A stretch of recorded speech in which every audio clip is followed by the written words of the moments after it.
સુરતમાં નકલી ચલણી નોટો છાપવાનું કૌભાંડ ઝડપાયું છે. ચોક્કસ બાતમીના આધારે એસઓજીની ટીમે સરથાણામાં દરોડા પાડ્યા હતા.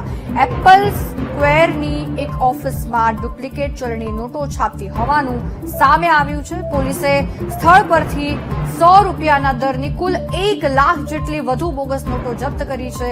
ઓફિસમાં કમ્પ્યુટર, પ્રિન્ટર અને ₹100ની નોટની છાપ મળી આવી છે. પોલીસે ઓફિસમાંથી 3 આરોપીઓની પણ ધરપકડ કરી લીધી છે. ઝડપાયેલા 3 આરોપીની પોલીસે હાલ પૂછપરછ હાથ ધરી છે.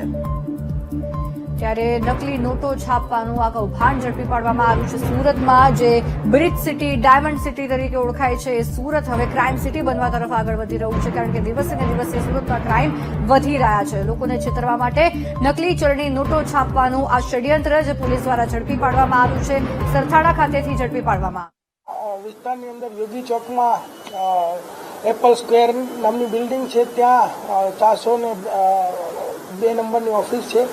એની અંદર એમ કે હોજીરીના ધંધાની આડમાં એક નકલી નોટ છાપવાનું કામ ચાલી રહ્યું છે. તો એસઓજી ત્યાં રેડ કરતા ત્યાં 3 આરોપીઓ સાથે ટોટલ 1,20,200ની ₹100 દરની 1202 નકલી નોટ મળી આવે છે. તે ઉપરાંત ત્યાંથી નોટની અંદર વપરાતી શાહી, પછી સ્કેલ્સ, રફ કાગળો, પ્રિન્ટર તથા પેનડ્રાઈવ આવો વિવિધ મુદ્દામાલ જપ્ત કરી અને કાયદેસરની કાર્યવાહી કરવામાં આવે છે.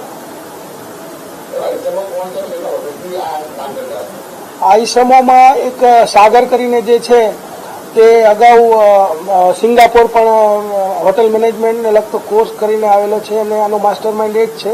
અને એનો ભાઈ ભાવેશ સાગર રાઠોડ અને ભાવેશ રાઠોડ આ બંને આ નકલી નોટો બનાવવાનું કામ કરતા હતા.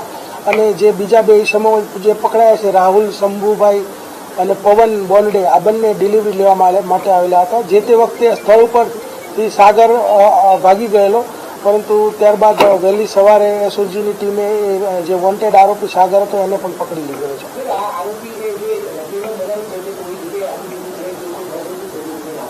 પ્રારંભિક જે પૂછપરછ કરી તો પહેલા એ લોકોએ 10,000 રૂપિયાની નકલી નોટ બનાવેલી અને લારી ગલ્લે અથવા તો પેલી ચાની કેટલી ને એવી જગ્યાએ છૂટક અને વાપરી હતી વરાછા વિસ્તારમાં. ₹100ની નોટ છાપવા પાછળનું કારણ એ કે ₹100ની અંદર નોટમાં કોઈને શંકા નહીં જાય કે આ નકલી હશે. ₹500ની નોટ હોય તો કોઈને શંકા જતી હોય છે અને ઘણી વખત અગાઉ ₹500ની નોટો પકડાયેલી પણ છે. તો એ લોકો વધારે ખરાઈ કરતા હોય છે. એટલે એ લોકોનો ઈરાદો એવો છે કે ભાઈ ₹100 આપણે છાપીશું તો જલ્દી પકડાઈશું નહીં. હા, એમને આ જે સાગર રાઠોડ છે એને ફરજી કરીને એક વેબ સિરીઝ જોઈને એને વિચાર આવેલો અને ત્યારબાદ યુટ્યુબ પરથી વિવિધ વિડીયો દ્વારા બધું શીખી અને જે મુદ્દામાલ પકડાયો છે તમામ શાહી, કાગળ એ બધું એ સુરતથી જ અલગ અલગ જગ્યાએથી લઈ અને આ કામ કરતા હતા. લગભગ 6 મહિનાથી આ લોકો આ કામ કરતા હતા.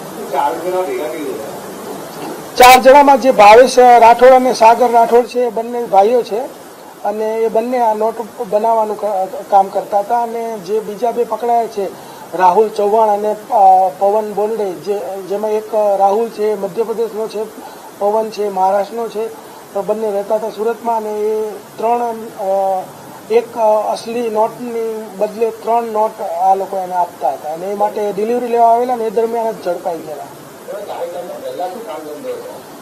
આ 4 10 એમાં સાગર છે 10 પાસ છે અને બીજા અભણ છે, એટલે નાનું મોટું પેલા ટેક્સટાઇલ માર્કેટમાં એ લોકો કામ કરતા હતા.